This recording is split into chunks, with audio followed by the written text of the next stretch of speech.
Counselors Craft a Curious Path with Ruby and Olivia. Hi, I'm Caitlin Ruby Miller, a multidisciplinary artist, singer-songwriter, therapist, and wisdom seeker with a background in opera, ceramics, and photography.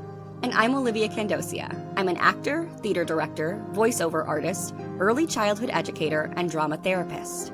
We are both neurodiverse therapists who strive to infuse more wonder, authenticity, and joy into modern life. We're here to share our hearts and stories, and in turn, listen to yours. Here we gather with you to craft the curious path of life, therapy, and art. Welcome and co-create with us.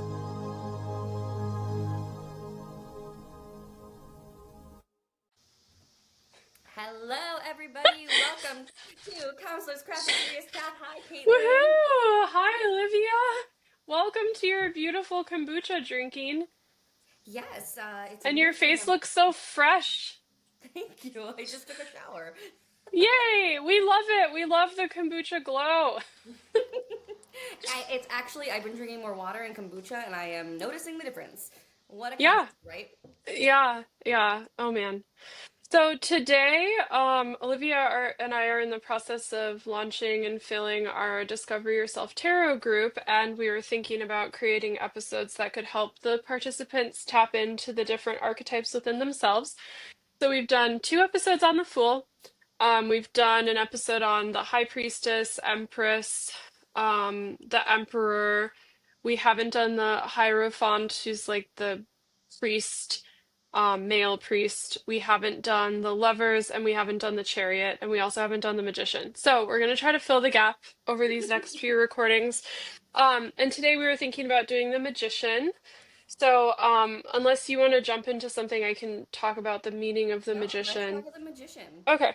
Okay. So I decided there's this great website called Labyrinthos that I've been using for quite a few years around tarot, and I'm just gonna start by reading their Wait, can you walk? description. Can you walk us through what that app is? Oh, so I don't know if there's a paywall associated with it, but what I did is Labyrinthos. You can actually learn the tarot and it helps you go through each one and learn the meaning of the cards. You can also do readings for yourself on it, and then they have other like resources and it's great. And it helped me learn the meanings of the cards. Sweet. Okay. Yeah, and it's Um, easy. I feel like I swear the person who made this is like a super witchy techie, like 30 something year old. Like it has very much like aesthetic millennial, but also you learn something vibes, which is great. It's my vibe. We're there. cool. Yeah.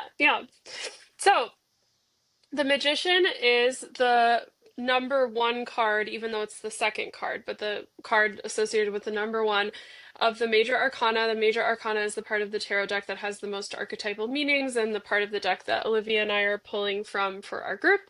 So the magician as the first card, upright keywords, willpower, desire, being resourced, skill, ability, concentration, manifestation. These are some different images of the magician um, for people who are watching the video, and then I also have the magician card pulled up in my mini deck. So this is the Rider-Waite-Smith magician card. And you can see there's like different elements on the table. So there's a cup, a pentacle, a sword. He's holding what kind of looks like a wand and also a candlestick. And then there's also a stick on the table. And so those are actually the four suits of the tarot. There's pentacles, which is the coin, cups, swords, and sticks. And so He's got them one, all. yeah, so what I think about the magician is like he has all of the elements of the entire rest of the tarot deck like on his table, and as a magician, he can play with them in different combinations, kind of like an alchemist, which I'm, by the way, deep diving on alchemy lately. Love Oh it, yeah, we'll have obsessed. to have an episode because I am fascinated and would love to hear more. Yay! Yay! Okay. The Magician Tarot Card Description. This is from Labyrinthos. The Magician is one tarot card that is filled with symbolism. The central figure depicts someone with one hand pointed to the sky. I'm going to hold this up while I'm doing this. While the other hand points to the ground as if to say, as above, so below. as a side, as above, so below is one of the maxims of hermetic principles, which is like a big witchcraft thing. Yeah, I'm like, why have I heard this before? Yeah, I think it's like one of the axioms of hermetical thinking and is a big part of like witchcraft. Hmm. This is a rather complicated phrase, but its summarization is that Earth reflects heaven, the outer world reflects within, the microcosm reflects the macrocosm, Earth reflects God. It can also be interpreted here that the magician symbolizes the ability to act as a go-between between the world above and the Hmm. contemporary human world. On his table, the magician also wields all the suits of the tarot, which I highlighted before. This symbolizes the four elements being connected by this magician. The four elements being earth, water, air, and fire. The infinity symbol on his head indicates the infinite possibilities of creation with the will. Hmm. So, I'm going to say a little bit more because I love whoever wrote this. Yeah. The magician is the representation of pure willpower. With the power of the elements and the suits, he takes the potential innate in the Fool, which is a card Olivia and I very much love, had a blast doing it last week, and molds it into being with the power of desire. Hmm. He is the connecting force between heaven and earth, for he understands the meaning behind the words as above, so below, that mind and world are only reflections of one another. Remember that you are powerful, create your inner world, and the outer will flow. I'm going to do a little bit more, Olivia. When you get the magician in your reading, it might mean that it's time to tap into your full potential without hesitation. It might be your new job, new business venture, a new love, or something else. It shows that the time to take action is now, and any signs of holding back would mean missing the opportunity to become the best version of yourself. Hmm. Certain choices will have to be made, and these can bring great changes to come. Harness some of the magician's power to make the world that you desire most. Um, So it's a combination of the fool and desire, just the concept of desire. Yeah, that reminds me, I forgot exactly what the quote is with witchcraft, but the combination of magic is the combination of will and something like the oh man, I want to figure this out now. Um Magic and This is interesting because the fool is like it'll just wander around, and it seems like the difference here is that action piece. Yeah. yes, yeah, that is definitely a way to say it. So like the fool is um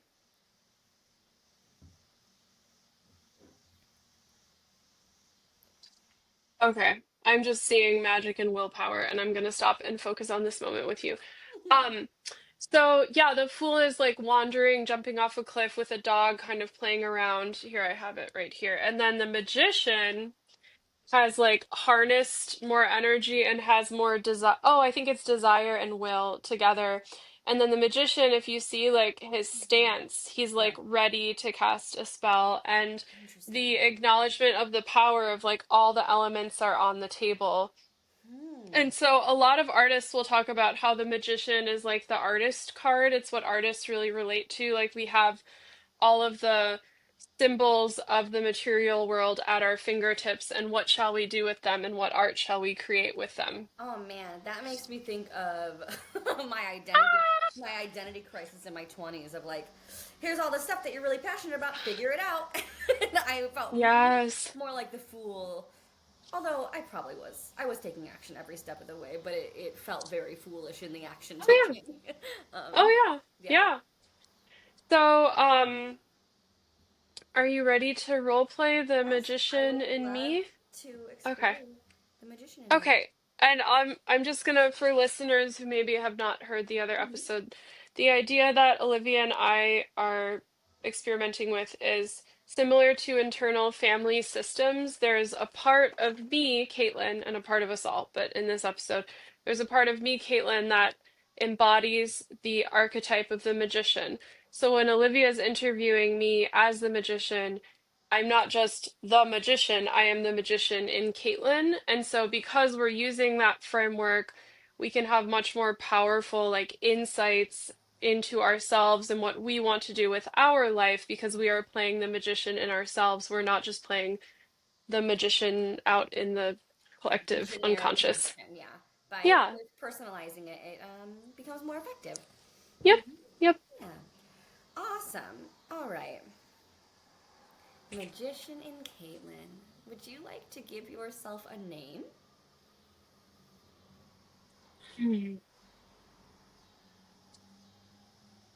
Dumbledore. Dumbledore. Hello. Dumbledore. Where You are know you? what? I want a different name. I Change it up. think um the all-seeing eye. Oh, all-seeing Yeah. eye. Okay. So all-seeing eye. From your name, it sounds like you are all-seeing. Where are you in the space with Caitlin at this very moment? I am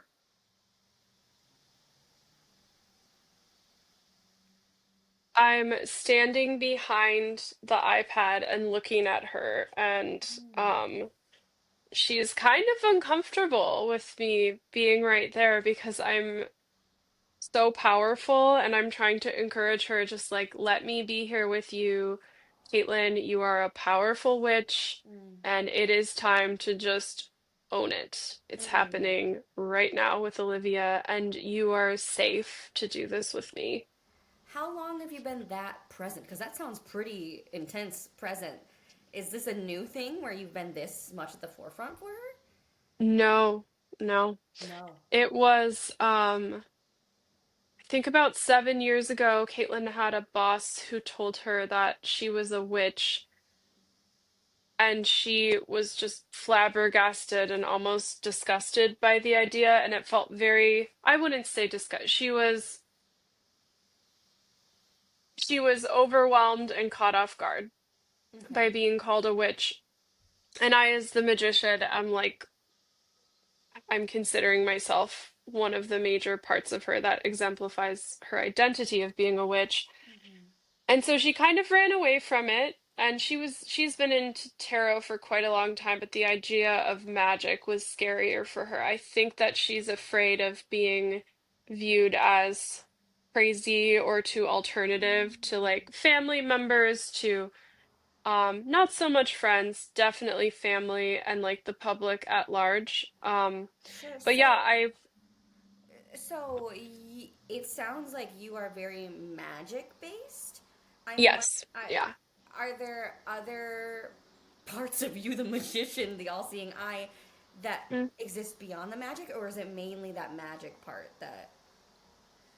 Does that make sense? I actually think I'd rather just be called wizard. I Okay. think all-seeing eye relates a little bit too much to God. So, as the wizard, I would say there are many parts of Caitlin that are magical, but I'm sort of like the person that all of those parts go to. So, sort of like the wise elder of the magical parts of Caitlin. Gotcha. And when you say magical, what do you mean? The parts of her that can find portals between what is seeable Hmm. and what is knowable with what is unseen and what is mysterious. So I help the bridge between the unknown and the unseen and the seen and the known. Wow. So that sounds like a lot, and I can imagine people listening are like, "What the heck does that mean?" Yeah, So exactly. That's why Caitlin hides me. she hides you because you're hard to understand? Yeah, Mm, and I'm heretical in today's society. sure. I'm also heretical to much of the therapy industry, in fact. Interesting, but it doesn't sound like you're hidden right now. It sounds like you're like in her Oh, face. I'm here with you. Okay, but this is not. Yeah. Where would you be if we were not together right now? If Caitlin was alone, I would be with her. If she was with other people physically, she would try to take the temperature of how safe is it to Hmm. talk about alchemy, to talk about magic, to talk about hermeticism. Hmm. Interesting. I mean, witches were burned at the stake, correct? Correct. Are you? How do you feel about that? About her kind of I think subduing you sometimes. about her what? Like subduing you, putting you off to the side. Um, I hope for her a future in which I can be integrated into every interaction she has with every person while still acknowledging that, like, that directly verbally acknowledging wizardry or witchcraft or magic could make her unsafe. So Mm. I am acknowledging the implications of directly acknowledging magic in interactions. However, I want the strength in me and the groundedness I feel and the excitement for Caitlin's future. I want to be with her at all times because I want to give her that energy and that joy. Yeah. When do you find yourself showing up the most with her? I mean, here, yes, because you're in the safe space, but where else? When she sings, Hmm? um, Can you say more about that? yeah, she has been making more of her creative practice into improvising on archetypes. Hmm. So with music or with like this past weekend she did surrealist poetry in a group setting with her friends based off of tarot. Cool. And so I was there with her, like I was the one saying, "Hey, you all are talking about doing group poetry. Why don't you have them draw tarot cards?" Like I am the magician helping with welcoming in more explicitly magical concepts. I was with her, encouraging her to do an alchemy reading with her friend with Kim Kranz's alchemy deck, and she had so much fun Hmm. um, doing it. So yeah, I try to integrate myself into her life as much as possible, and I think often it's when she's playing, which has the fool archetype involved, but playing with more intention and will, similar to the description of the card, playing with more intention and will, where I have to come in and say, okay, we're not just fooling around, we're also taking this element combined with this element in this setting. So, for Hmm. example, the surrealist poetry was there was a piece of notebook paper, there was a tarot card associated with it. Four people in a group, including her, wrote one sentence, folded it, then the next person writes another sentence, but with the piece of paper, they also get the tarot card. Hmm. And so, as the magician, like almost like a baker, like that was the recipe I gave to her in that moment to say, this is the magical recipe we're using, Right. and I there's keep getting the word structure. recipe in my head when I'm listening to you speak. Yeah. I It's interesting because when I think of you, just the generic version of you, I think about just like taking action in anything, but you seem to be very magic based. And I Mhm. I don't know if this is swaying too much off topic, but I'm curious if there's somebody else, some other archetype that takes care of that business for Caitlin, where you're more focused on the magic action. Yeah. Huh.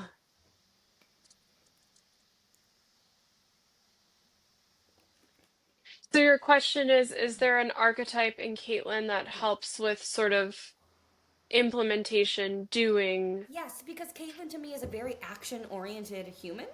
Um, I lost my. Yay! Caitlin is a very action oriented human who takes action and like markets herself and puts herself out there. And I was expecting you to talk about that kind of things, and so to hear that you're really into Mm, magic is exciting for me. I just am like, oh, that must be a hmm. different part. You know what I'm gonna do? I'm gonna look through. I'm back as Caitlin. No, I'm still the magician right now. I'm going to look through the Major Arcana tarot Yeah. deck and see what comes to mind. Ooh, I have an idea already, but I'm gonna get through all of them. One second.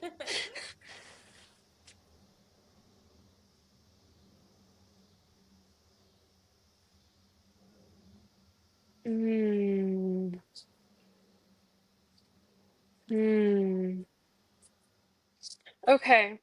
So if I think about action and implementation, the card that comes up the most for me is this, which is Strength. And the Strength card is the 8 card of the Major Arcana.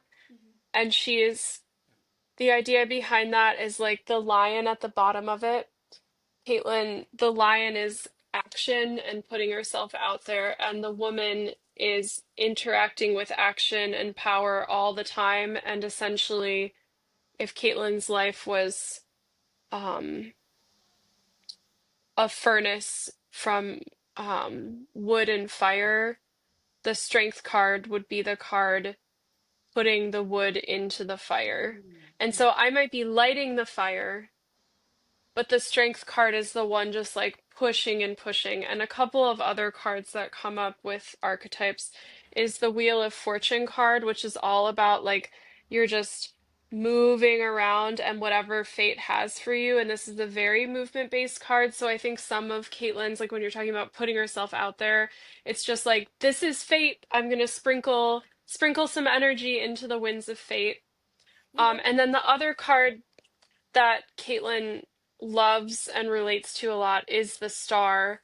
And the star also the action of pouring the water into the land, pouring the water into the river, and just the movement of it. So oh, I this feel is like I'm helpful. more cognitive and sort of like, what is the recipe to implement as the magician? Mm. And then the other cards are more of, okay, you're going to do this. I can acknowledge it's difficult, but I'm sort of the mastermind. Interesting. No, this is helpful. I'm also like noticing that I am having a hard time even knowing what to ask because it is so abstract in a sense, this idea of magic and what that means. And Oh, yeah. Olivia, don't have much experience with that.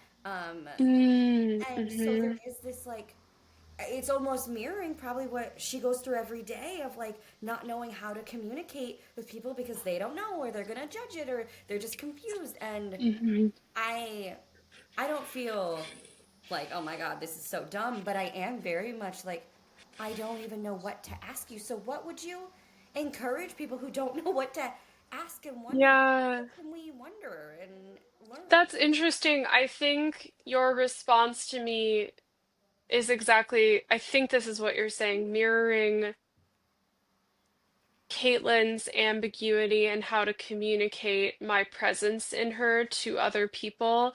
And I think she often does it very internally. Yes. Like, I will speak directly to her about what is the magic that you want to make as a musician? What is the magic you want to make as a therapist? What is the magic you want to make in your personal relationship? What's the magic you want to make with your mother? And then a lot of my conversations with her are very private and so powerful. Yeah, and the language we don't have. We, the public, have no idea what those conversations are, and so Hmm. it's really challenging to how do you communicate this concept when it is so intimate? Hmm. Hmm. So I will give an example. I think this happened this morning with Caitlin. So her mother runs a business that is hosting a music festival on Monday, September 1st. Okay.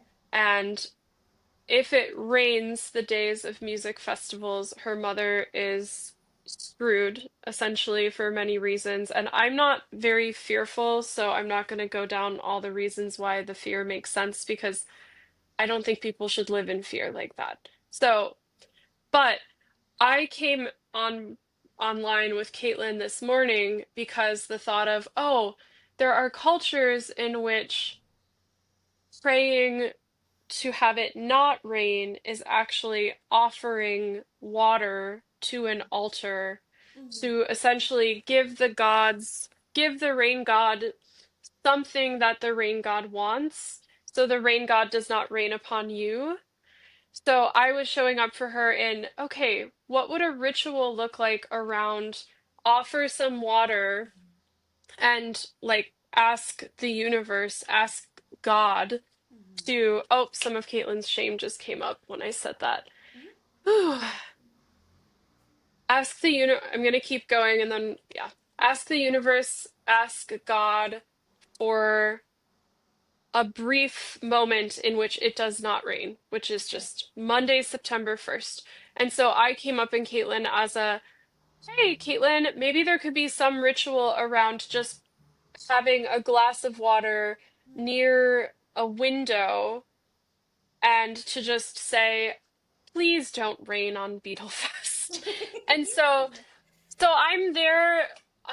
Here's a great example. So I think similar to when Caitlin was introducing the card of the magician, I am very much an artist, Yeah. but the way I view art is what physical materials in the real world can be used to create a container for ritual, Mm. magic, or art. Sure. Finding the symbols, the physical representation to symbolize the abstract. Hmm. Hmm. Hmm. Yeah, it's beautiful. Hmm. Yeah. Yeah. Are So there? I'm actually feeling called to figure out how Caitlin can more directly integrate me because I'm actually surprised that you're as surprised by the magician, but it makes sense because in my internal system with Caitlin, I'm in dialogue with her really often. But this is a great example of how I am not in dialogue through her Right. to you. Yeah. I'm wondering if there is some sort of, and perhaps this is me trying to problem solve, but I'm wondering if there's some sort of ritual that you can incorporate every time Caitlin speaks to somebody or meets someone new. If there's some Mhm. sort of something expected every time they come into contact with her. I don't know. You know what's interesting? I just thought of the Kundalini snake imagery. Have you heard of that before? Mm, Okay, so this is the degree to which I'm aware of it, and yeah. sure. But there is a type of, I believe, yoga called Kundalini yoga, Mhm. and the image that I'll give to Caitlin, um, sorry, there's another part of Caitlin coming up that identifies as an expert and is telling me right now, like, you don't get to talk because you haven't read a book on Kundalini yoga. And so Mhm. I'm just trying to say, this is my impression. This Right. is my impression. I'm saying that to this part. I am not an expert. Okay. The image for Kundalini yoga that comes up for me is a snake starting at the base of the spine and the pelvis and snaking up the spine up until like the head. And so sometimes when Caitlin is feeling pain or nervousness, she'll take a really deep breath and she'll get full body chills because she taps into like what the image for her means of the Kundalini snake and it can help with grounding. But the way I imagined when you said like what is a real way she can apply me to meeting people, it would be a deep breath and allowing her spine to align and sort of feeling that really beautiful energy. And then I was imagining her shaking someone's hand to say hello and the energy going from her pelvis all the way up to her head and then through her arm to the other person. So, sort of like when you meet another person and you think, wow, I just got this beautiful, warm energy. And I don't know if it was their voice or their body language or just the weather. I have no idea what was happening. Magic here. I have no idea what was happening, but it just felt great. Hmm. Yeah, it sounds like you're just very intentional, and that's how you show up. And so through Hmm. intentionally breathing and standing and shaking a hand and saying I am here, that can be enough. Hmm. Yeah. Hmm. Yeah, and that I think, if Caitlin in the future were doing a tarot-based magical retreat for witches or Mm. something, I could be more explicit with language and metaphor and imagery and ritual and altars and all of these things. Mhm. But I think based off of, can you still hear me and see I can me? still hear you. Okay. I think based off of where we're at on a day-to-day basis in Caitlin's life and society, and essentially Donald Trump is on a witch hunt. I mean, so there are forces in the world that want magic to be killed. Um, so because of all of that, I think I'm finding it really useful to have this space to communicate to you and to Caitlin that we can find ways to integrate me so she can feel more authentic in the Yeah. world while still finding ways to be safe. Um, And I think that part of the tarot group with you is finding a place for other people to explore things in a magical way that is safe and protected from the world, where people can play. Mm-hmm. Um, so yeah, I also think I'm helping Caitlin with her purpose and guiding her actions. Yeah. So I just yeah. I do this a lot with my clients too, is where like we really want this part of ourselves to show up, or this part of us to stop, or we really want to focus on this passion, and it can be so daunting, even through executive functioning. Like I just want to do my laundry, whatever, but to hone in on just the simple thing of like I'm gonna stand up tall and do a handshake and be really intentional with that handshake. That can be enough, and that can communicate, and like through practicing that, it will become you'll become more comfortable being present with her. And same thing with Mm. you're trying to get more into nature. You don't have to like start studying school about nature. You can just every day. I looked at a tree and I appreciated it, and then through that, Mm. like you're building that skill versus like trying to dive in right away into this like expert lens, which we saw coming out in you, right? Mm-hmm. Mm-hmm.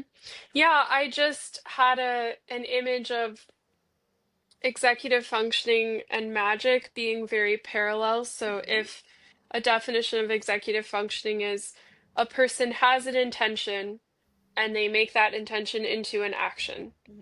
And then if magic is the witch or the magician has a will and then they put that will into behavior, then the combination of the intention of the magician that is internal and not seeable by other people with the action of making the magic is what helps the magic be seen. And I think that there are ways to be magical in action that people without a framework of what magic is, who aren't used to having attentional processes directed towards finding magic, those people can see it and experience it. Like, for example, I would say Caitlin's grandmother is a magic baker, a magical baker, like the type of cookies during Christmas time that just taste like they're telling you a story, and there's just something beyond this much flour, this much Yes. sugar, this I there's think a magic. that's what it is. We've talked about it so many times, but that like getting out of the head and playing and knowing that Yes. knowledge is not required here. It's Mm-hmm. actually quite the opposite, is like relinquishing that and experimenting, and even if it fails, it's still a success. Mm-hmm. Mm-hmm. Mm. I'm gonna put you back into Caitlin, even though I saw you kind of shifting into Caitlin a little bit. Oh, Um, okay. We're back to Caitlin. Back to Caitlin, and Okay, let's we're back to Caitlin. let's talk about Ooh, that. my voice got a little higher. Yeah, Okay, interesting. Yeah. interesting. And I'm immediately slouching more. Wow, what does that say? Wow. Yeah, What does yeah. that say? That I could use some more Kundalini snake magic energy. Here you go. Yeah, exactly. Exactly. What did you think of that, Olivia? I was so surprised the entire way through. That's Genuinely. amazing. I did not expect it to be. I guess like the magic part of you is something that like you tease at in conversation, but it's Mm-hmm. never something that I hear enough of. It's like, oh, I've got my woo woo stuff, I've got my whatever. But to even hear you before we started talking about how you're like practicing alchemy and like, or getting into that, and Mm-hmm. to hear that this is such a, this is that card, is that magic, is really interesting and inspiring. And I probably have my own version of that. I don't know what that is at the moment. Um, but it made me crave it. It made me Mm-hmm. want more. I love this idea of just being intentional too. That was like, that in itself is just so healing and magical. I don't know. I I'm thinking an example of magic for you was the assignment you did with Bubblegum Machine. yeah, The yeah, Yeah, like that to me is you created a ritual. So you tapped into the magician inside of yourself, and the ritual was had some like therapeutic component. Yeah, for those of you not who have no idea what we're talking about, which is probably everybody, um, for one of my classes when I was in grad school, we had to, those projects where you have to just showcase what you learned in a creative way. And I made a Mm-hmm. giant gumball machine because it was my child and adolescence class. And I made each gumball filled with a little gumball. They were ball pit balls. And each one had a number on them. And when you rolled it out, the number represented something that I learned. And I invited classmates to come up with me and dispense the bubble gum. Um, I think for me, it is that idea of creating. I'm a perfectionist, even though I know I have like the artistic visual skills of a preschool student, and it's this interesting like. But I put a lot of intention and hard work into it, and so it is so valuable to me, even if it doesn't look like pretty on the outside, even though it was very Hmm. cute. Yeah, I think that makes sense. Yeah, I'm getting a little lost because the preschool. Oh, I think uh, I just compare my artistic abilities and like I I'm not someone who's like Oh, measure twice, cut once. I'm more like cut. like yeah. Oh, and yeah, me too. that feels or that seems messy to me and not intentional, but also extremely Oh, the intentional. intentionality for me is behind the design. Yes, I think that's Like what it that is for me. you intentionally designed a container for play that was communicating to your class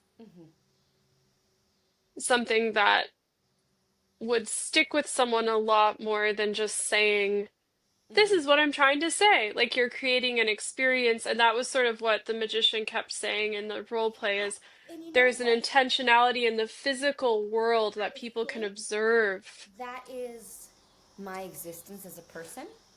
Like, I think I Yes. know I have a captivating personality. I think I know that I can command a room.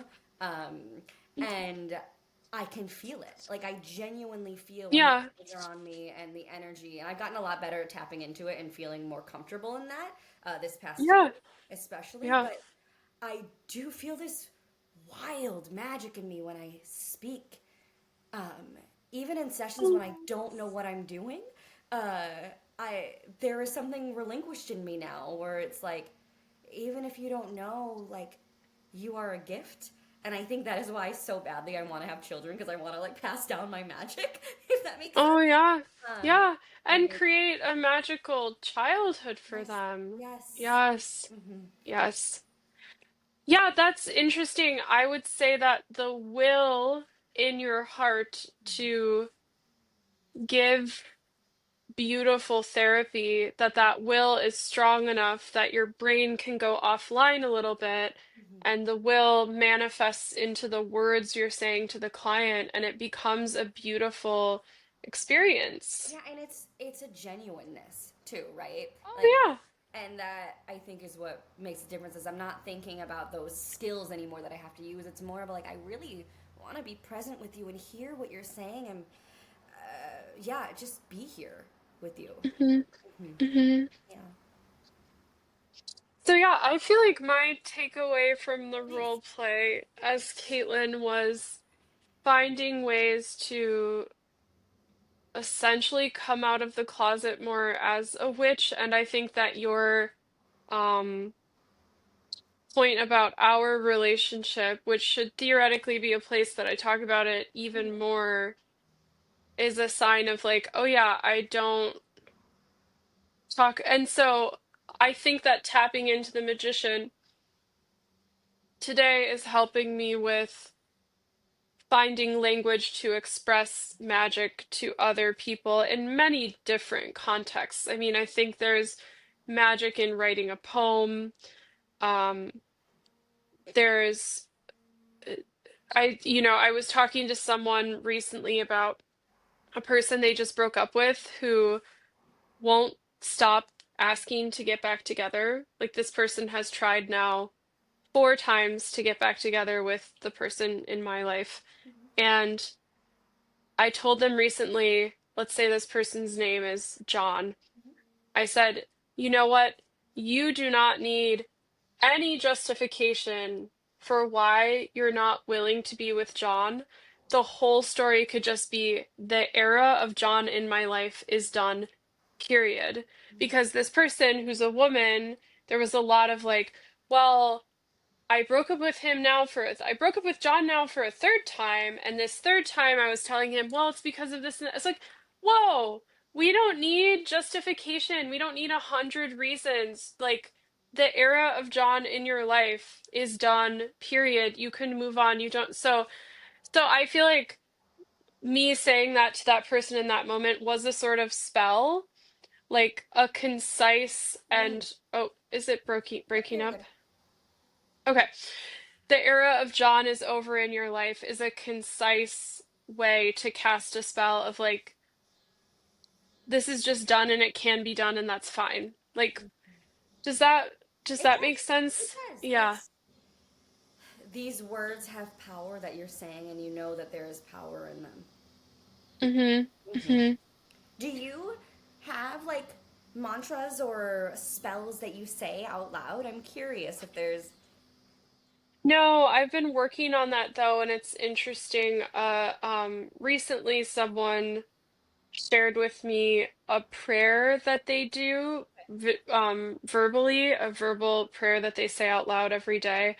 And it sounded so much like a spell to me. Mm. Just so I would say a way that I can incorporate the magician into my life more that is outward is being more explicit about poetry and sharing poetry, and also sharing in the sharing of it that it relates to magic. So I'm actually thinking now doing a video where I share the surrealist poetry we wrote this weekend and then talking about how magical like the specific container was. Hmm. And also there was almost a telepathic element because me and my friend we did it in a dyad for a little bit because the other people went to sleep. And we just got on the same wavelength. Like I would write a sentence about mist and he would write a sentence about a river, and we folded it each time, so literally not seeing the Hmm. previous sentence at all. And so, like, sharing that on top of here's the poem, because I think I practice magic a lot, but I'm not explicit about I'm doing something that I would consider magical. And the whole point is I'm encouraging other people to step into their power and tap into their magic as Yeah, well. Like I'm not just sharing it for no reason. I'm sharing it because like we need to tap into our power. Like this totally. is go time. It makes me think. I went to an expressive therapy summit a couple years ago, and one of the activities we did was we each had a minute to write a story, and then we flipped it, and then the next person just began by just seeing the last sentence of it, right? And so by the end, Oh, we had a yeah. whole story that they just connected from the last sentence of each, and Mm, it wasn't explicitly magic, but it could be a great introduction to people of like, okay, what did you experience? What was that like? And then we can introduce that theme however you want. hmm I also think the tarot group is very magical in the sense of like we're creating a certain amount of a container within it with Mhm. parameters to create like I guess the cookie that we're imagining, but the exact amount, like how it actually tastes when it turns out, we're creating enough of a container where that's still a mystery. Yes. Um, and that's the magic because then the people are participating, they know that they're putting their stamp on it and their intent and their will, and that it's not just happening because we're robots going through the And motions. it's funny because I Um, think, I don't remember which card it is, and I don't know if we're going to keep what we have in our lesson plan, is the word I'm thinking of. Group plan. We had mhm, something of like the recipe for whatever, and yep. And I inviting, think that was the magician. yeah, which is really interesting. Hmm Full circle that we hmm had no idea that we would be here. Yeah, Um, yeah. but yeah, inviting participants to make a recipe for, be it success, anxiety, whatever, something, hmm as I metaphorical. also, oh, go ahead. I was gonna say as metaphorical or as literal as they wanted to. What were you gonna say? Exactly. I think that group too, we had at the end of it creating an altar Yes. to, yeah. I've Um, told some people about that in consults that I've had with them of like, we were thinking yeah. maybe we might do something like this. They love it. Oh, I'm so happy. Yeah. Um, yeah, I was gonna say that for listeners who are interested in archetypal role play, this episode is a really great example about how Olivia and I know each other. I would say like moderately to really well. Like we've been colleagues for over a year or Mhm. about a year and had really deep conversations, done a bunch of projects together, so inside and outside of work, and how this archetypal role play has literally exposed parts of me that not only taught me how little they're exposed to other people in my life, which is useful for me, but Yeah. you're learning more about me. And so the idea of being seen and being known and understanding each other deeply, and then also inspiring each other to do more Man, I things. agree. Like, I was thinking, in a way, um, when I had no idea what you were talking about magic wise, there was a part of me that was like, ah, the expert. Just pretend that you know what you're saying, and you'll figure it out because that's what you've always done. Is you just through context clues you figure out what's going on. But a stronger part of me was like, no, ask, like, show this is valuable information for both of you to learn from each other, and I really owe it to effective artistry for teaching me how to do that. Um, mhm. because it is so easy to just be like, I'll figure it out later.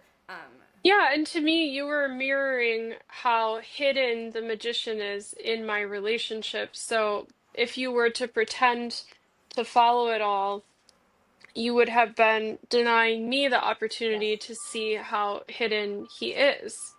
And Caitlin, man, the empathy in me, the magic in me of like reading people is like so strong sometimes that I just like don't know what to do with it. Uh, and I guess naming it is helpful. But I even noticed that today we had our intern here for the first time for our supervision, and a part of myself came up, and I was like crying because I was saying something, and I'm like, I'm sorry, I'm being a smartass right now. I'm just like I'm trying to show off. Never have I ever thought or said that in a supervision. And later afterwards, I'm like, oh, there was somebody else in the room. I'm wondering if it was coming from this person or if they were mirroring my experience in school when I used to be the intern, whatever, whatever. But like noticing the role I was playing and what feelings were coming up, and it is so beautiful and also so hard as a human Hmm. so deeply, and even if I can't identify where it's coming from, I am now able to recognize it's not mine. Oh, yeah. It's That's really, beautiful. yeah. Wow. I'm so happy for you because I feel like being more clear on, wow, I'm channeling something right now. This isn't mine can be so useful because there's less to bear on your own stuff. Like we have enough of our own stuff. And also it's helpful for clients, friends, family, relationships to be like, whoa, I almost never think of this word, and this Yes. word just keeps popping into my head. Like, does this happen to be on your mind, or Yeah. just like, this actually happened to me recently with someone. I said, I just keep wanting to ask you if you're depressed. And I don't even really use the word depressed Yeah. anymore, and I don't really believe in the concept of depression and the way like society uses it, but I just feel really called to talk to you about this. And they were like, yeah, I feel like I'm depressed. And so the beauty of That was me you, today in a session too. I was yes. like, I don't know if it's just because you're sick today, but I'm picking up on I felt so witchy. Like I'm picking up on like, Uh, are you sad too right now? And they were like, oh my god, yes I am. I'm also probably this and that. And I'm like, yeah, I can tell. Um I also mhm. I'm gonna continue on this because it's been just really new discovery for me. Uh, I had a consultation the other week, and I felt so angry and stressed afterwards and overwhelmed, and I was like, "Where is this coming from? Where is this coming from? You don't usually feel this way. You don't usually feel like a moron during consultations. Like, what is happening? Mhm. Oh, it's probably the client feeling this way. Blah blah blah." It was a lot. Um, but it took me a while to recover from that. Being a therapist is a lot sometimes. Yeah, yeah, and I think the this is theirs, it is not mine helps you return to your life and be like, okay, I know who I am.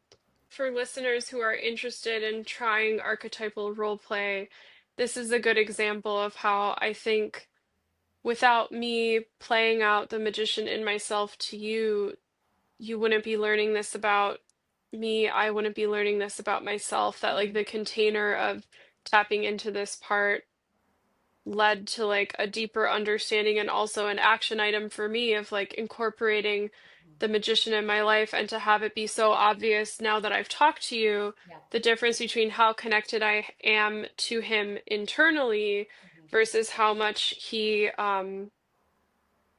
speaks through me. Yeah, and that's the whole thing of like, yeah, you can know all you want that the magician is sometimes there and sometimes not, but to actually embody and practice it, you're like, oh, okay, that's how that's happening. Oh, here's an action step. This is what I want. This is what I need. Whatever. Mhm. Because who cares about? Yeah, you gotta live it. And you know what's so interesting, Olivia? Going into this episode, I thought to myself, I do not know how I'm going to play the magician. I have no idea how Yeah. he's going to come up. I don't even know how I relate to this card. And then we started I literally, like, I can imagine hours of conversations with the High Priestess and the Empress and the Fool. But the magician, I was like, I don't know. And then you create the container and it just happens. You Yeah. get in a flow state. Yeah. So, yeah. So, Olivia and I are therapists at Effective Artistry. We do individual, couples, family therapy. We're launching a group called Discover Yourself Tarot, where we practice similar to this archetypal role play with the major arcana. If you're interested, Olivia also does in-person sessions, which is great. Um, yeah, and if Illinois and you Wisconsin. I'm in yeah, Illinois. Illinois and Wisconsin. Yeah, and then groups are worldwide and yeah, I am really glad to be here with you and I'm excited to explore. So the rest of the seven we have left Yeah, give it to us. What are are we? the Hierophant, which is the male version of the High Priestess, so like the male Hmm. priest. The Lovers, I'm very excited to role play this. So the Lovers is the 6 card, and the Chariot is the 7 card. So I liked in this episode how we read through a description of the card, and that's how we have the group structured too. So I think we can do that for listeners with the ones that are more niche, like Mhm. Hierophant. Yeah, I was like, I What? don't even recognize that name. Did we even make Yeah, that yeah. joke? It's essentially the priest, like the male, and then Yeah. the high priestess is the yeah. Um, and so the internal feminine high priestess, external feminine empress, internal masculine hierophant, external masculine emperor. So the cards mirror each other, but yeah. But yeah, we're happy to be here with you all. Yeah. Bye.